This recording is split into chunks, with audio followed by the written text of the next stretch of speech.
I'm Morgan from Pack Hacker, and in this video we're taking a look at the Moment DayChaser, which I've been testing for 2 weeks. If you find this video helpful, hit subscribe so that we can continue making content that helps you travel smarter.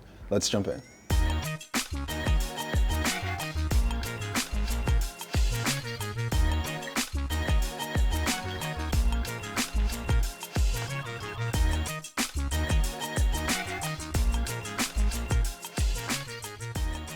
So the external material is a 500D Codra DWR with 2 layers of waterproof coating, and that basically just kind of gives it a very water resistant and durable finish. So going through the city or going out into like nature, setting this down on the ground will not be an issue.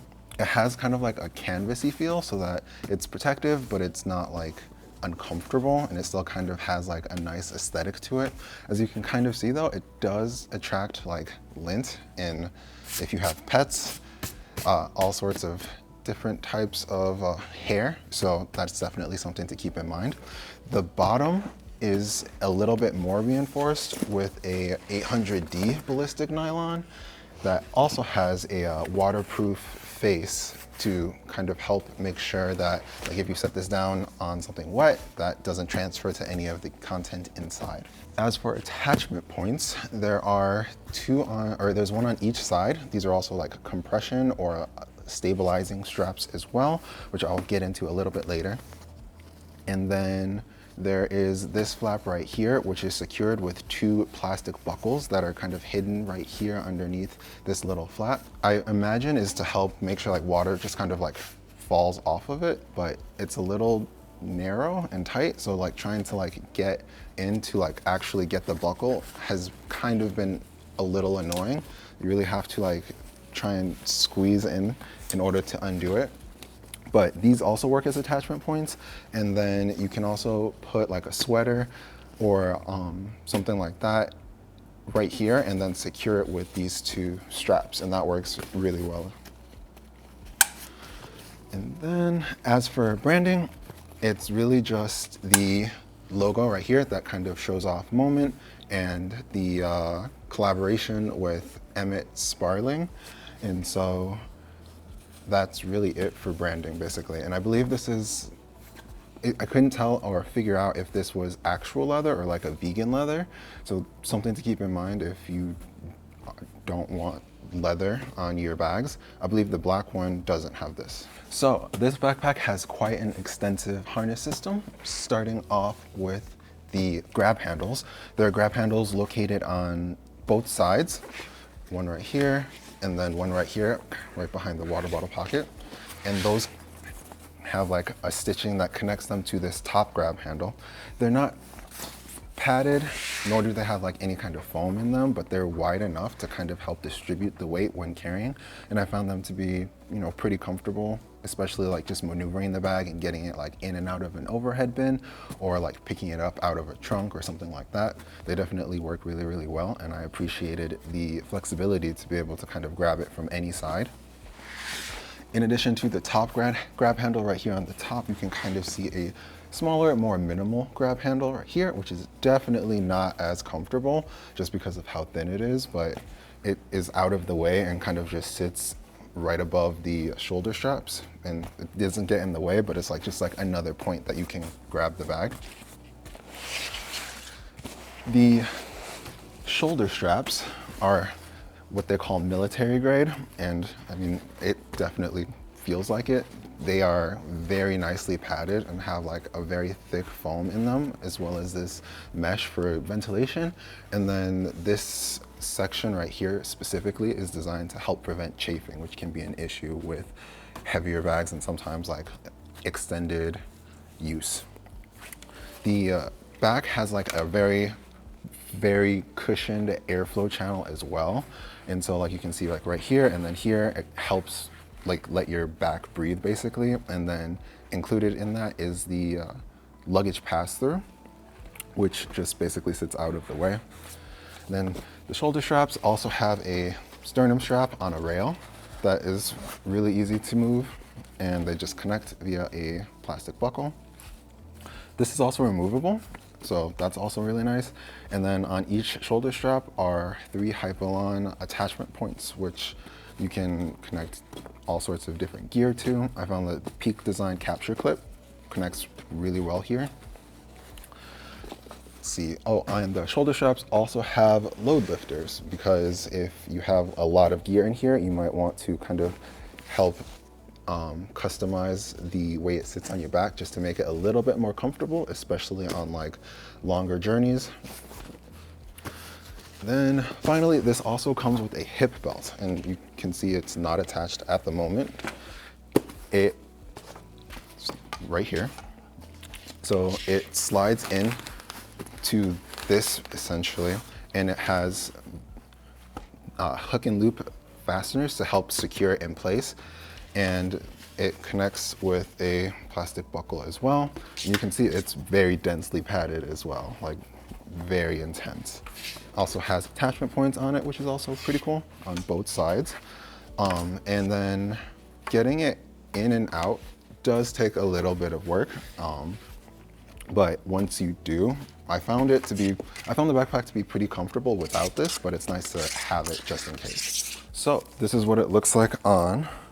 As you can see, it's got a fairly big form factor, but even with like all of my camera gear in here, it still feels really comfortable with these shoulder straps.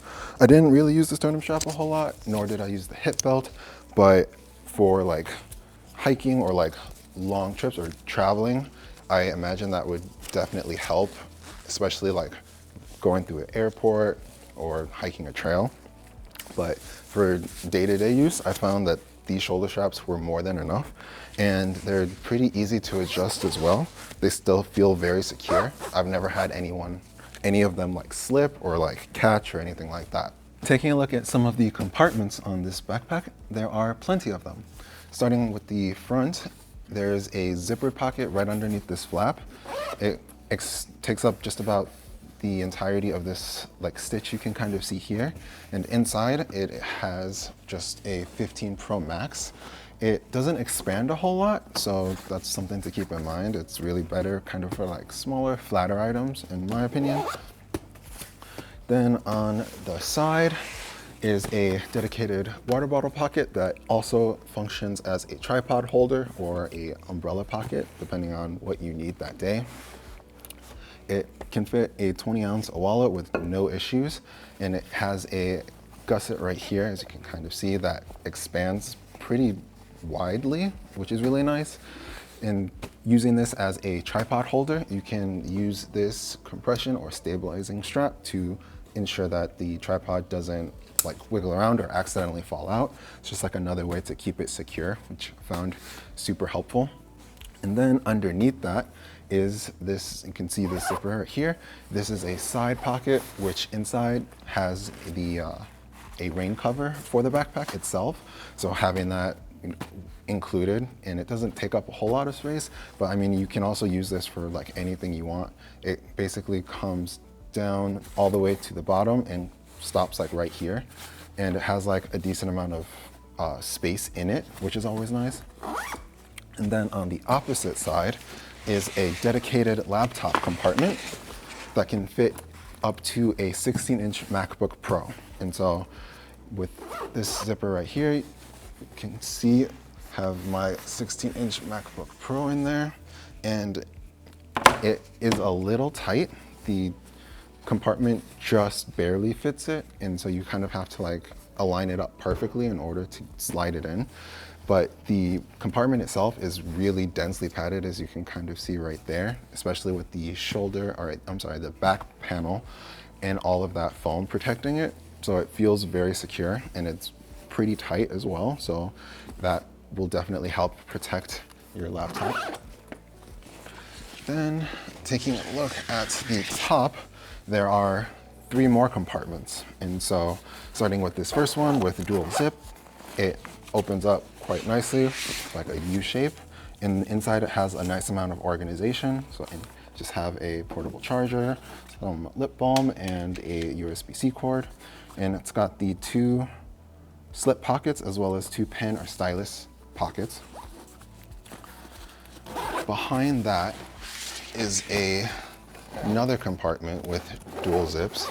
And this one is a little bit bigger. It's more just kind of like an empty space to store gear in. And so in here I just have a wash pouch and then another portable battery, just because you can never have too many.